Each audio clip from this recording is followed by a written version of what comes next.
this afternoon is an actor and writer who has been closely associated with Gerry Anderson for well, more than 45 years now. We know him best as the voice of Scott Tracy in Thunderbird, but he also wrote episodes of Captain Scarlet, he wrote episodes of Joe 90 and The Secret Service, as well as appearing in UFO and Space 1999. Now, fortunately, we can now read about all of this and more in his autobiography, which is being launched this afternoon. And I'm pleased to say that he's joined us now to talk about the book. Ladies and gentlemen, Shane Rimmer.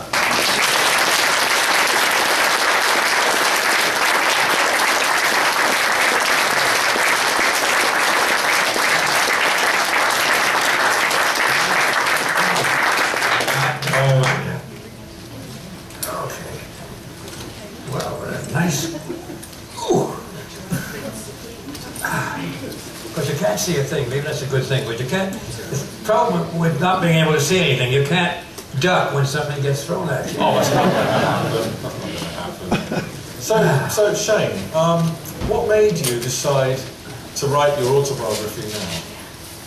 Well, I didn't start it now. I was in Florida doing a Space 1999 convention. Great dude it was. Barry, you know Barry. Morse. Yeah, Barry Morse was the sort of headliner, and I gave him a few feeds. It was okay. It was over a weekend, quite a long weekend. Also, it was around Halloween time, so we had these pale white faces with dark black ebony makeup on them. And I mean, turning a corner, it was the most frightening thing in the world because something coming at you, you couldn't figure out. Human, animal, planetary, whatever it was. Anyway, there were two conventions going on at the same time, so you took a bit of a risk if you went into the wrong room. So it was a lovely time. Unfortunately, just at the end of it, I got a bit of a bump in the heart, which necessitated what they call a stent implant, which means that one of the arteries gets blocked. I don't want to go on about this transformation, very different. One of the arteries gets blocked, and they put this little balloon. They shoot a balloon up the artery, which expands the place that got minimized. Presto. So I was there for about a week, I guess, and then sitting in bed and not enjoying the experience very much. I was sitting in the suite. I thought about writing. You know, you get to a point where things seem to just rest low, and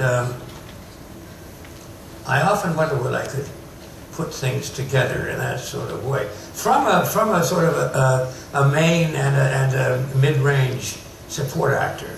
There are lots of good biographies around by people who have been at the top, and those are very, very interesting. It's quite a world up there.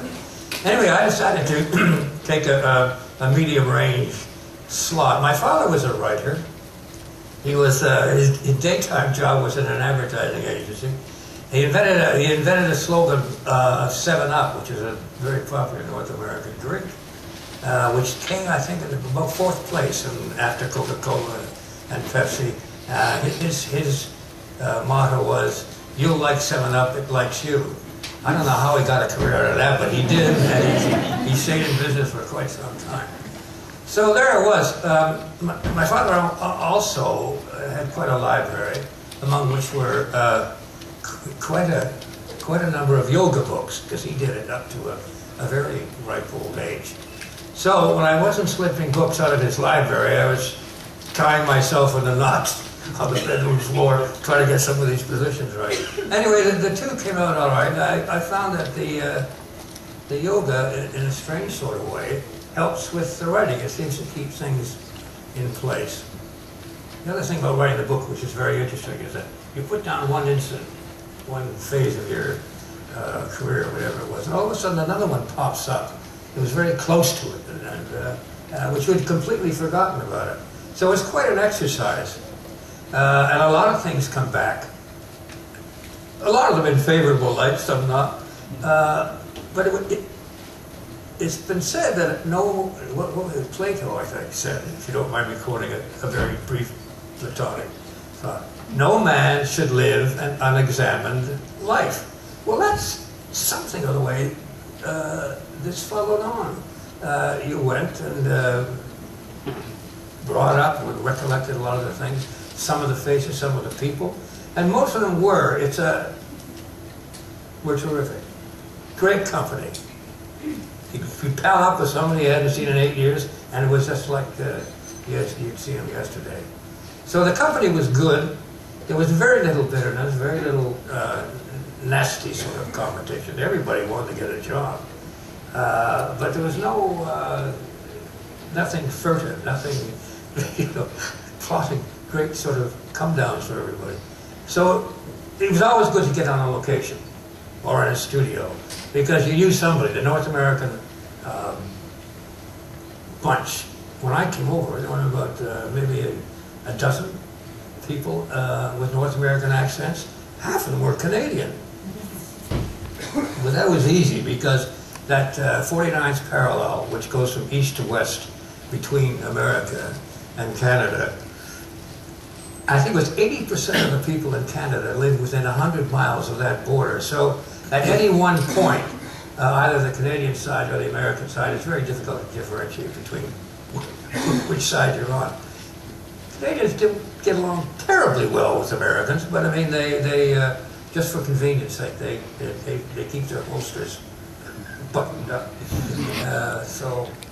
Well, one of the things you talk about in the book, which I wasn't aware of before I read it, was that before you were an actor, you were a singer. I was a singer. Yeah, so do you have any regrets about not continuing with that career? No, I don't. It was a good basis. It got you on stage, and it got you in front of audiences. And that's one of the tough things you have to get over when you're starting off, whatever it is, an actor, singer, linotype operator. Anyway, it was good training. Eventually, I started off as a classical singer, boy soprano, and then high tenor, and then graduated into films.